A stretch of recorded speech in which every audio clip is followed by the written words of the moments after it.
დღეს კიდევ ერთხელ მინდა დაუბრუნდე საჯარო სამსახურებიდან გათავისუფლებული ადამიანების თემას.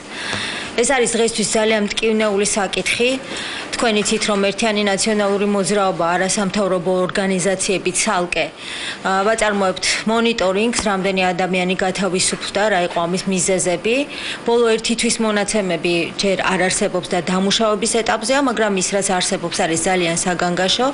ჩვენი მონაცემებით 5,000 ადამიანი და შესაძლოა უფრო მეტიც უკვე გათავისუფლებულია საჯარო სამსახურიდან და ძალიან ხშირ შემთხვევაში, როდესაც ჩვენ ვინტერესდებით რა არის ამის მიზეზი, ადამიანები გვეუბნებიან, რომ ეს არის გათავისუფლებები პოლიტიკური ნიშნით. მე ხშირად ვიყენებ თქვათ ტელევიზიებს, საინფორმაციო სამსახურებს, ხშირად მოგმართავთ თხოვნით, რომ ეს პრობლემები გააშუქოთ. ხშირად ვიყენებ ამ თემისთვის საპარლამენტო ტრიბუნას, მაგრამ ვთვლი, რომ ეხლა უკვე დადგა ის მომენტი, როდესაც მხოლოდ ხმამაღლა საუბრით ამ თემას ვეღარ უშველით და ვთვლით, რომ უფრო მეტი და კონკრეტული ნაბიჯების გადადგმა აუცილებელია. ამიტომ დღეს მე გაგაცნობთ ახალ ინიციატივას ნაციონალური მოძრაობის.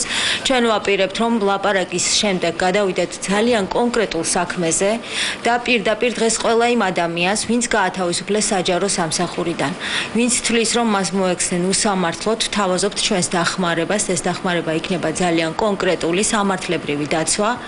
ამისთვის ჩვენ ვაცხადებთ, რომ მზად ვართ გვერდში დაუდგეთ თითოეულ ადამიანს, რომელიც მისი აზრით გაათავისუფლეს უკანონო სამსახურიდან, დავეხმაროთ მათ იურიდიული სარჩელების მომზადებაში, დავეხმაროთ, რომ ეს სარჩელი მივიდეს შემდეგ სასამართლომდე.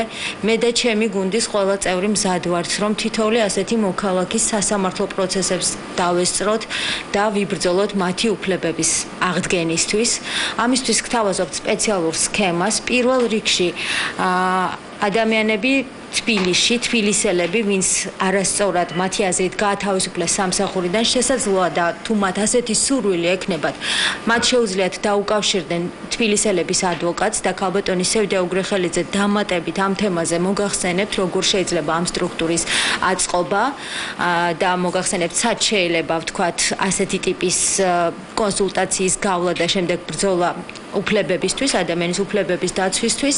გარდა ამისა, პარტიაში შეიქმნა სპეციალური ჯგუფი იურისტების, რომელიც ასევე მზადაა, რომ დაეხმაროს ადამიანებს სარჩელების მომზადებაში, იმისთვის, რომ ჩვენ მოგვაწვდინოთ ხმა, რაც საკმაოდ ხშირ შემთხვევაში ძნელია.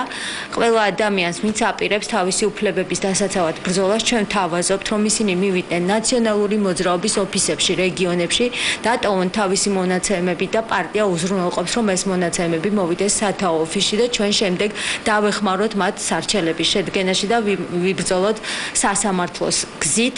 გარდა ამისა, კიდევ ერთი სქემა, რომელსაც მე მათ ვთავაზობ, აუცილებლად ყველა ინფორმაციას, რომელიც მოხდება ჩემს ხელში, მე მივაწვდი არასამთავრობო ორგანიზაციებს ამ თემაზე, რასაც ქვია უკანონო გათავისუფლებები. მე არაერთხელ მქონია საუბარი იგივე სამართლიან არჩევნებთან, იგივე ახალგაზრდა იურისტებთან, საერთაშორისო გამჭვირვალეობასთან. მე მინდა, რომ მათი ჩართულობა ამ სეგმენტში იყოს ძალიან მაღალი. მივაწვდი ინფორმაციას და დახმარებასაც ვთხოვ მათ ხშირ შემთხვევაში, რომ სამართლებრივ ბრძოლაში ისინიც იყვნენ ამ ადამიანების გვერდით. ძალიან მოკლედ რაც მინდოდა ამის თაობაზე მეთქვა და მთავარი რის გამოც გადავწყვიტე, რომ გადავწყვიტეთ ჩვენ ამ ინფორმაციის გაჟღერება. პირველ რიგში ვთვლით, რომ ყველა ადამიანმა უნდა დაიცვას თავისი უფლებები, მათ არ უნდა ჩამოუშვან ხელები.